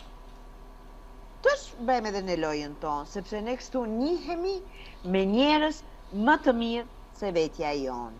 Dhe thashtë, do vi një ditë që ne nga diaspora do ja u shkundim dhëmët dhe do kërkojmë të drejtën tonë në mënyrë të sinqertë dhe të pastër. Mos harroni se ishin rilindasit ata që i bën të njohur Shqipërinë, historinë e saj. Ndaj mua kjo më dhëm sot, sepse rilindasit ishin ata që na sollën pavarësi, pra erdhi nga diaspora, nga rilindasit që kanë qenë emigracion. Dhe sot duhet që edhe vetë diaspora të marrë disa përgjegjësi mbi vete. Përgjegjësia më e madhe e diasporës është mbrojtja e gjuhës, mbrojtja e identitetit, mbrojtja e vlerave, trashëgimi i tyre. Mos harroni, kjo është shumë e rëndësishme dhe unë gjithmonë e kam pas thënë për konferenca të ndryshme ku kam shkuar dhe shkoj. Ne jemi rilindasit e shekullit të ri. Ne jemi pishtarët modern të gjuhës shqipe, por të gjuhës së pastër ilire. Mund të bëj një pyetje, më vetë kërkoj një perceptim tuaj. A mendon që flas tek pjesa e rinisë më tepër, me fjalë pa perceptimi juaj për rininë e diasporë, po rrisim një qytetar të edukuar kritik apo po rrisim një individ të emigruar, të integruar në gjendje ekonomike?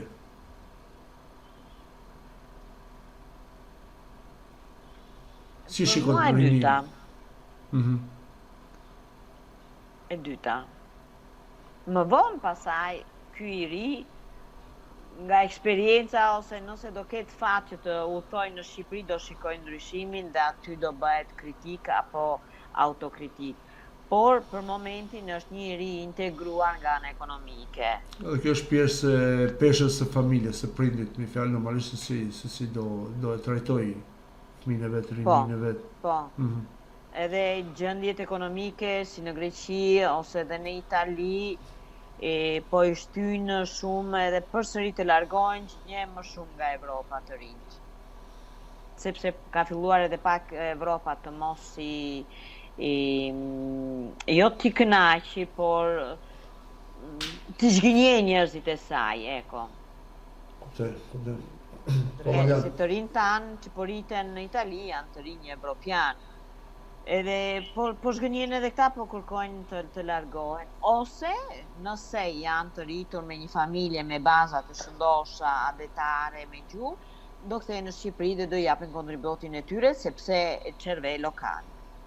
Dhe kanë shumë të përgatitur cervelon. Kuptoj. Po Mardiana, Shumë me bagazh. Disa tosha. po kuptova. Më falni ndonjëherë për ndonjë fjalë, po Është gjë që kuptohet sepse ne jemi edhe media në diasporë dhe kështu që na kupton, na mirë kupton çdo dëgjues, sepse normalisht është ajo e përditshme që ne kemi në përditshmërinë tonë. Nuk kemi çfarë bëjmë. Po. Mardiana, kishe diçka? Se të lash të flisë. Sa minuta kemi? Sa duash, deri në mëngjes. Jo, e shkret. Në Rejda. Jo. Unë figurative, jo, desha të flisja pak me që jemi edhe vona në Rejda për pasionin tënd për kostumet popullore, siç tham dhe pak më përpara që çdo lloj kostumi të vesh është ti të rrimir, edhe për faktin se ti për shkak të gjithë këtyre aktiviteteve që ke bërë, ke marrë edhe një titull si ambasadorja e paqes. Për mua kjo do të ishte edhe një pyetje e fundit, nga më të fundit. Po. Çfarë të them për veshjet? Gjithmonë kam pëlqyer, ndoshta ngjyrat, më pëlqen natyra, dhe ne më shumë se në veshjet tona i kemi ato të shprehura. Edhe kështu nga aktivitetet ndryshme që bënim, nuk mundesh gjithmonë vetëm ta prezantosh Shqipërinë me ngjyrat e flamurit, kur krahinat, veshjet i kanë ato aq të bukura dhe aq të larmishme, të shumëllojshme, shumë ngjyrëshe, me figurat që mund t'i interpretohen shumë gjëra nga historia, nga lastësia e popullit ton pagan.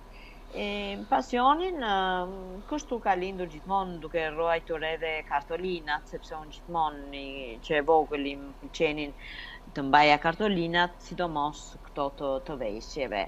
Dhe kështu njëherë duke merr diçka, por gjithmonë mundohem të mbaj originalitetin. Nuk më pëlqen të vete të ble diçka vetëm për ta pasur si kostum, pa ditur i kujt zone është, pa e studiuar mirë, sepse do ta interpretosh, do ta shpjegosh.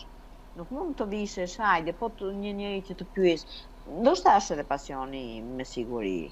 Është mos e vërtet, jam me fat që siç the Leonardi edhe ti në fillim të bashkëbisedës tonë, ky udhëtim në përgjithë Shqipërinë më ka dhënë këto mundësi që njëherë edhe në udhëtimet e mia që kam bërë, gjithmonë kam sjell diçka të re në valizhen time të mërgimit.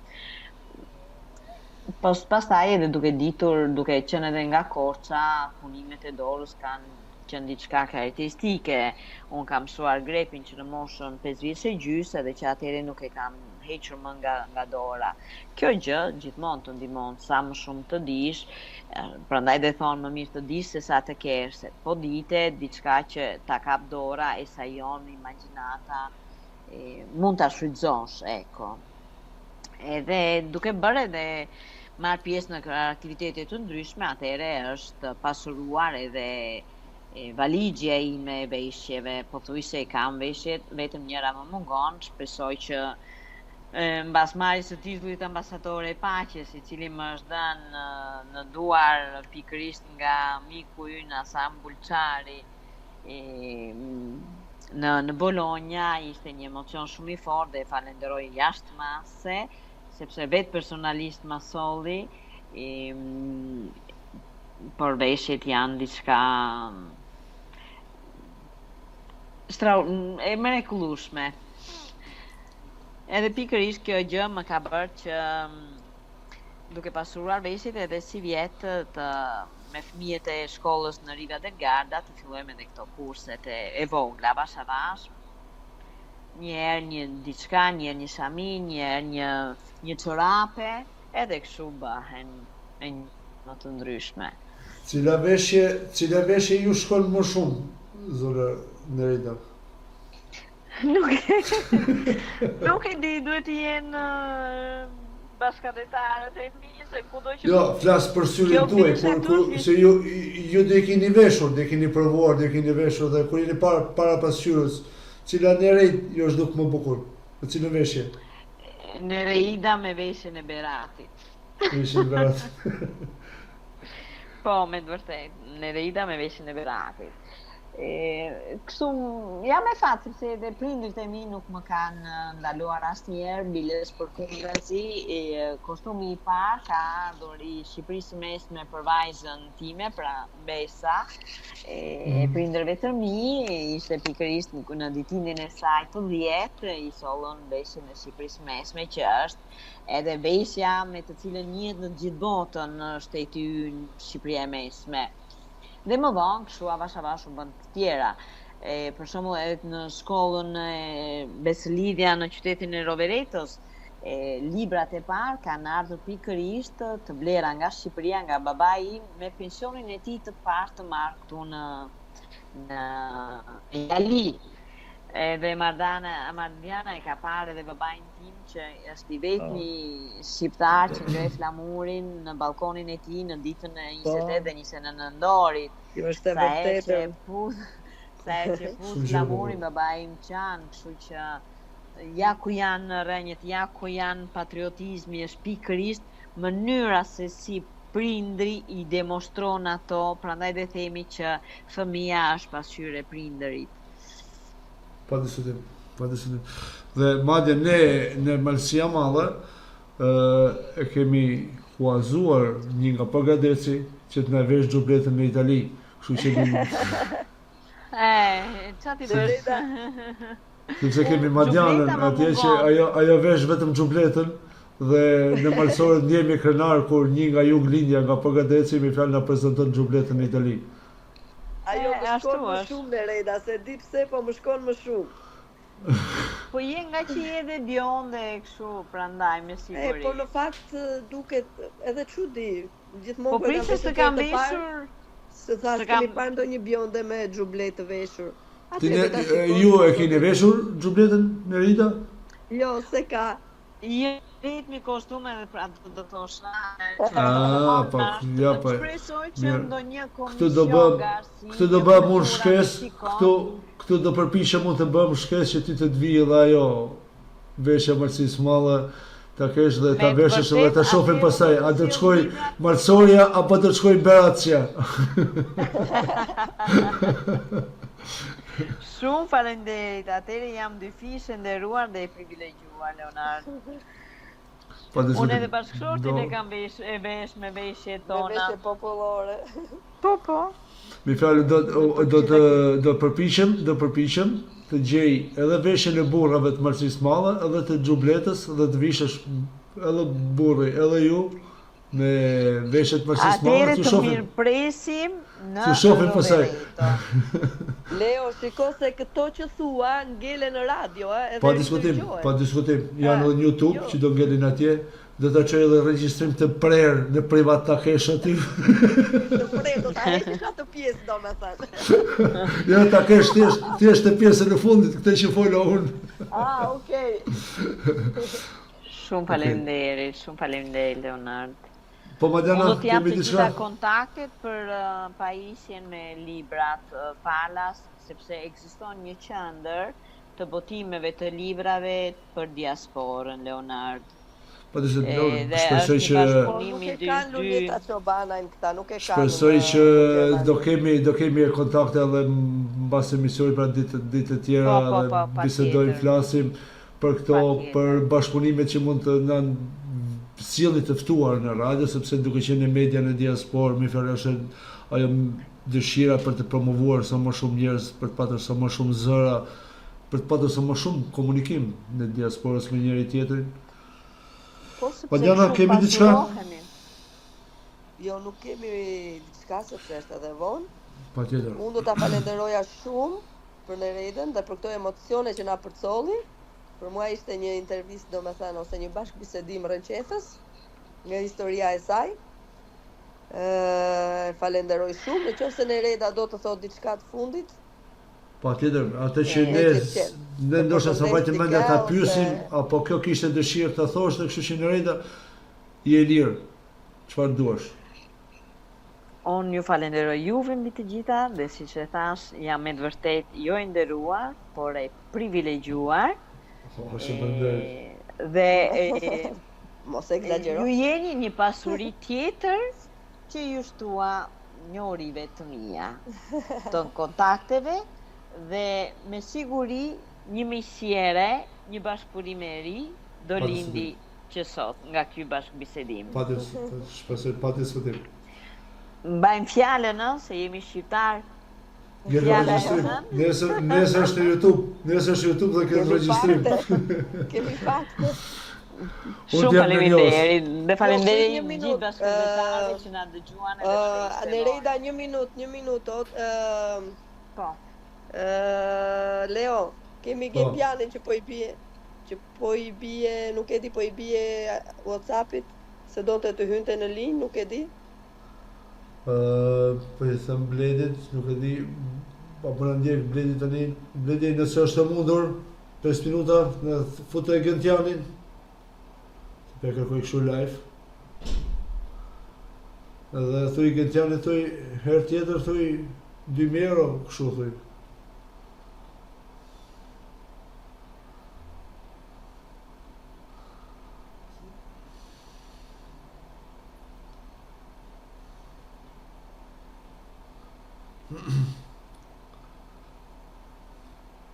Jemi pak në pauzë, sepse zoti Gentian Hodaj ka thënë.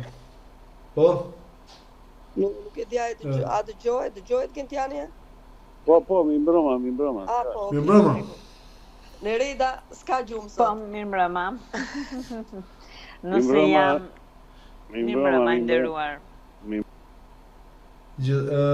Duke dia njifeni, është Gentian Hodaj, i shoqatës Emigrantët pa kufi në Padova, presidenti i shoqatës, sindikalist atje, dhe një mik dhe dashamirës i radios tonë, por sa që kemi të ftuar nga Italia, ky futet në emision.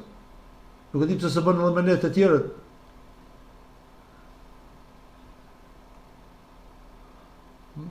Me dëgjon. Karen linja, do të tentojmë të bëjmë edhe një herë lidhjen. Shpresoj që miqtë e mirë kuptomi, sepse jemi live. Dhe Bledi po tenton të bëj lidhjen. Sa të vinë në studio, zëri i të ftuarve, ne do vazhdojmë. Më dëgjohet? Po, tani po, sepse pa një shkëputje, po. Jo Nereida atëre, jo doja të theksoja diçka. Ju me të drejtë thash ajo që duhet bëj diaspora, edhe çështësari i saj më i vlyer dhe tash është të mbajnë të gjallë gjuhën shqipe dhe të mësojmë gjuhën shqipe. Po, patjetër dhe ne jemi dakord, si gjithë shoqatat kemi hapur shkollat dhe vazhdojmë. Unë kisha një diçka tjetër gjithmonë të ajo pjesa politike që pëlqen më shumë.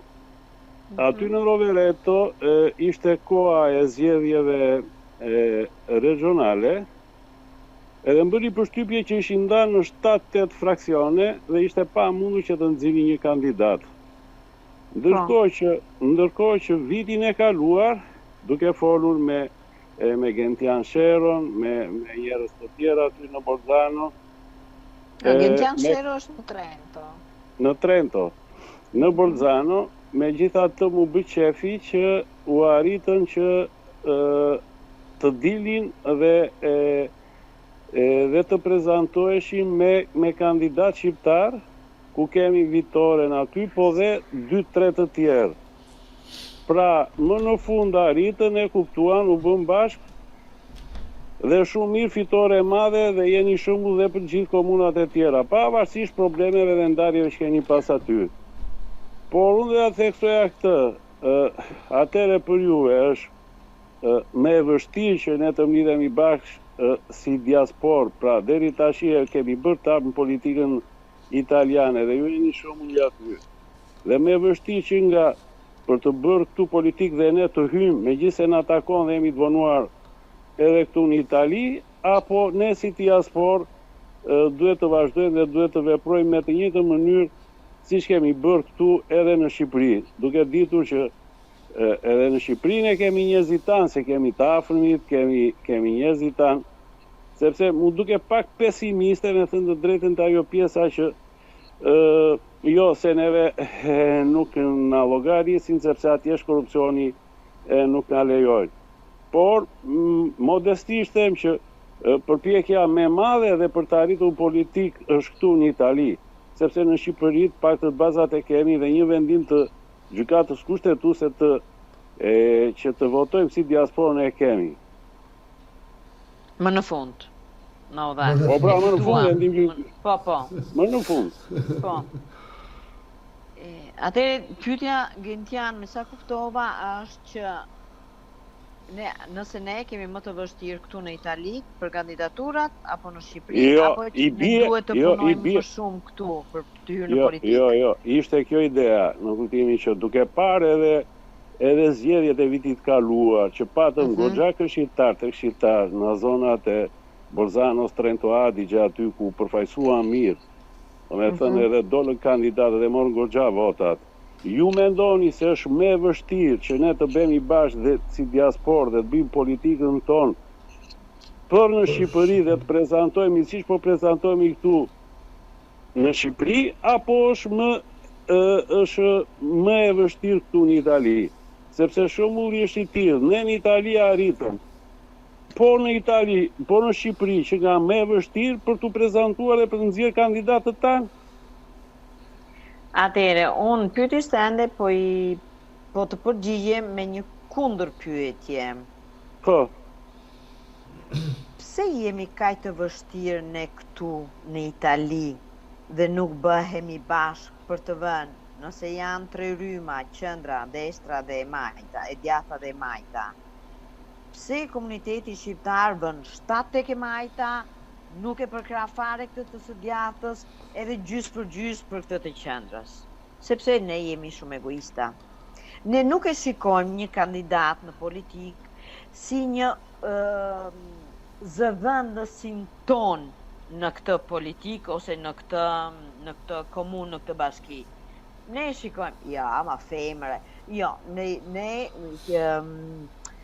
më vjen keq edhe por jam më se bindur sepse unë kam kandiduar jo një herë, po është e treta herë që unë kandidoja dhe asnjëherë nuk kam qenë e mbështetur nga komuniteti shqiptar. Jo sepse nuk kam dhënë për komunitetin shqiptar, ma sepse komuniteti ynë të nxjerr syt, pikë.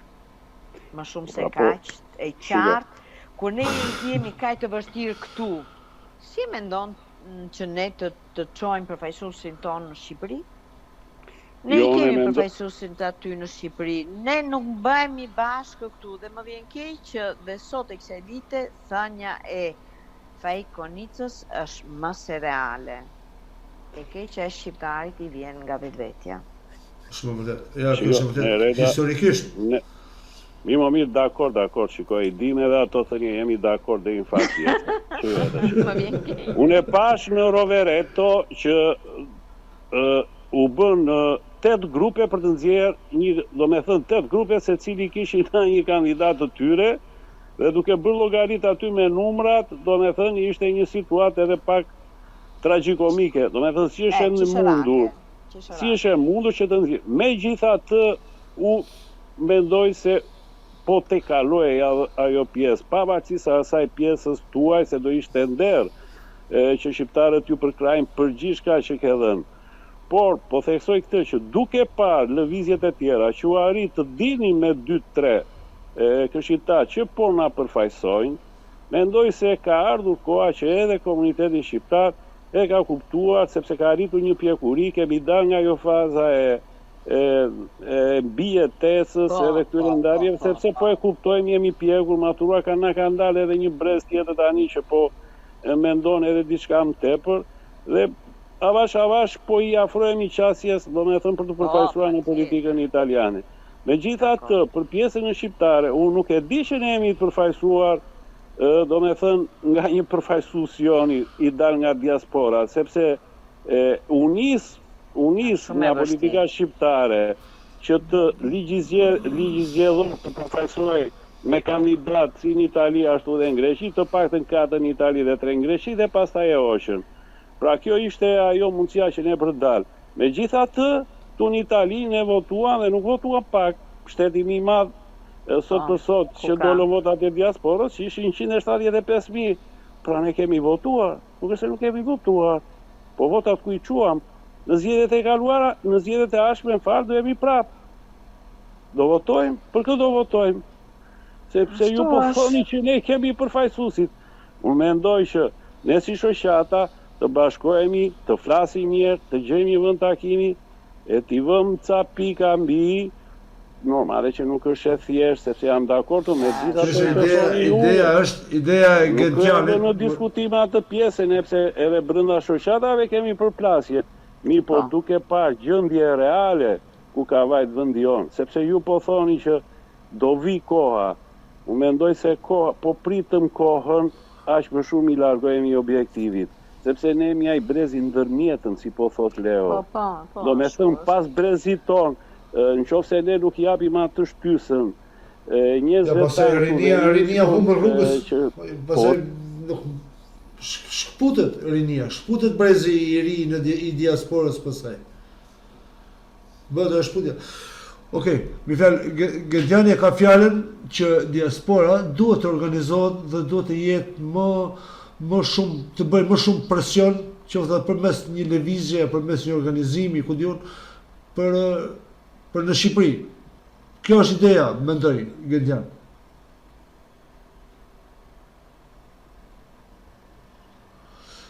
Kemi sërish shkëputje, nuk e di pse, shpresoj që sati, sepse na kuptoni miq, jemi përmes internetit dhe duke patur këto probleme gjëra që ndodhin, kështu që shpresoj se do bëhet lidhja dhe do i përshëndesim. Po i kam të ftuarit, kishim një shkputje. Më vjen keq, unë u shkëputa, nuk e di pse. Ti u shkëpute, por pa dashje. Nuk na ka hyrë Gentiani dhe Nereida.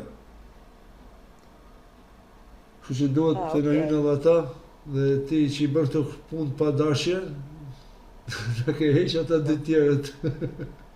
Në fakt. Për të shpresoj që... Në fakt, shkëputa, sepse poshtë pistime kanë ardhur zjarë fiksat. Duhet të hapes hapja derën. Është gjithçka okej? Jo, është okej, po ku t'i gjon tek pallati që ka ndodhur, më duheshin çelsat e garazhit tim. Të që gjëra që ndodhin të shala që shka mirë. Në direkt, në live. Nuk e di, Gentiani dhe zonën Nereida nuk e kemi mduket. Shpresoj që Bledi të bëjë edhe një tentativë, pak të sa të përshëndetemi për mbylljen e misionit. Besoj se kemi edhe mirë kuptimin e miqve, të dëgjuesve tanë. Gjëra që në ndodhin në transmetim live, pse jemi në dorë të internetit.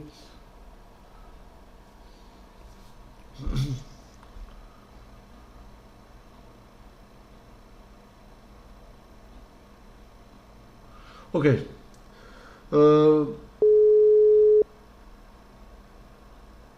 Bledi të tonë? Pronto. Po. Po, jam në linjë. Me Nereidën jemi. Po, Nereida jam. Okej. Gjithsesi tani ne kush është si thosh ato fjalët e fundit për këtë emision, sepse ne zgjatëm pak dhe kërkoj ndjesë sepse ndërhyri dhe Gentiani dhe u zgjat pak më tepër, por duke patur parasysh që edhe është drejtues në Itali dhe është edhe sindikalist atje dhe menduam që do ishte me fjalë diçka interesante që të fillonte edhe ai.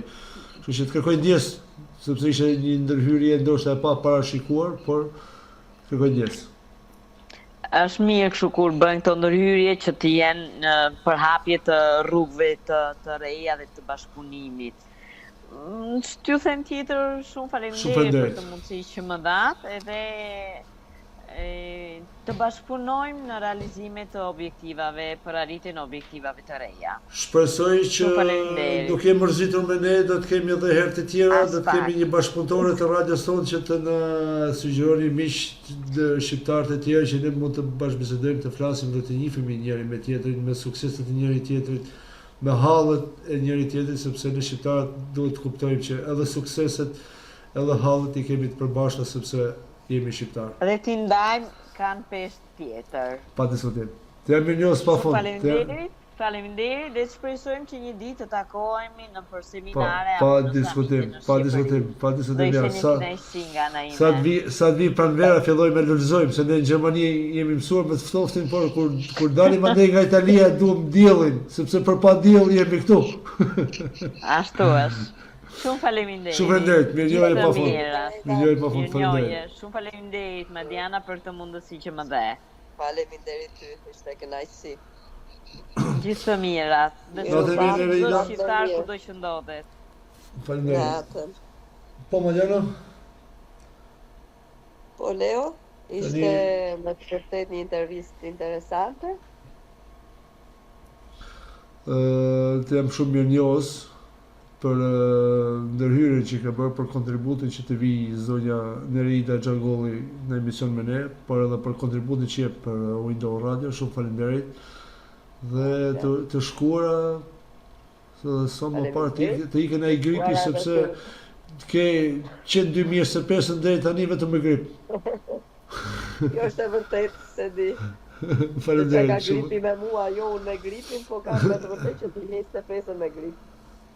Madiana, faleminderit. Asgjë, mirupafshim. Natën e mirë, faleminderit.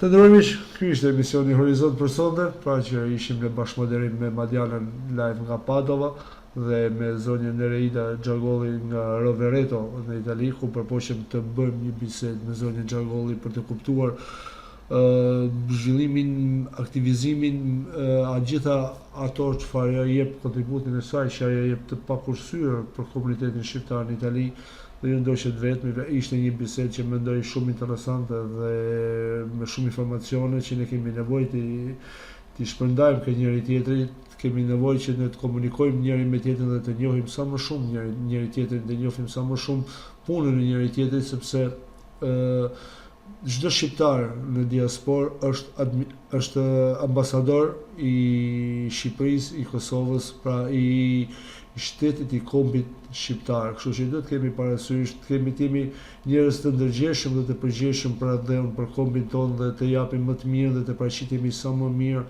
në kudo në botë, sepse nuk do ta shohim vetëm thjesht si shqiptar, por ne jemi ambasador të kombit dhe duhet në maksimum të japim më të mirën tonë. Miq, ju falenderoj përzemërsisht për vëmendjen dhe për kohën që ndati me ne. Pra, emisioni është ritransmetim në orën 3 pas mesnatë ose në orën 21 në orën e Amerikës dhe të Kanadas, si dhe nesër në orën 13 në orën evropiane. Por mos harroni, ritransmetimi është vetëm në radio, pra përmes platformave TuneIn, Radio Box, Radio Shqip, si dhe në website zyrtar të radios. Po ashtu ritransmetimi është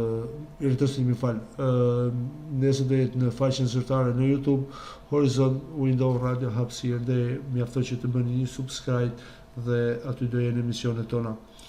Unë falenderoj shumë, ju përshëndes shumë, do t'ju bëj me dije që të martën starton emisioni me ri në Window Radio, mikrofoni hapur, live nga studio në Londër me kolegun dhe mikun e tim dhe të radios Genc Paçuku. Kështu që me mua, Leonardin, me studion në Gjermani, ne do jemi ditën e njëjtë, sepse edhe e Mërkura është moderatorja tjetër, bashkëpunëtorja e radios Deti Zogu me emisionin Pa Kufi. Ju uroj të gjithë një natë mirë, kalofshi mirë, dhe java që pas pak fillon, qoftë javë e mbarë dhe këndshme për të gjithë ju dhe për të gjithë familjet tuaja. Natën e mirë, përshëndetje. Horizont nga Leonard Koja në Window Radio Big Day.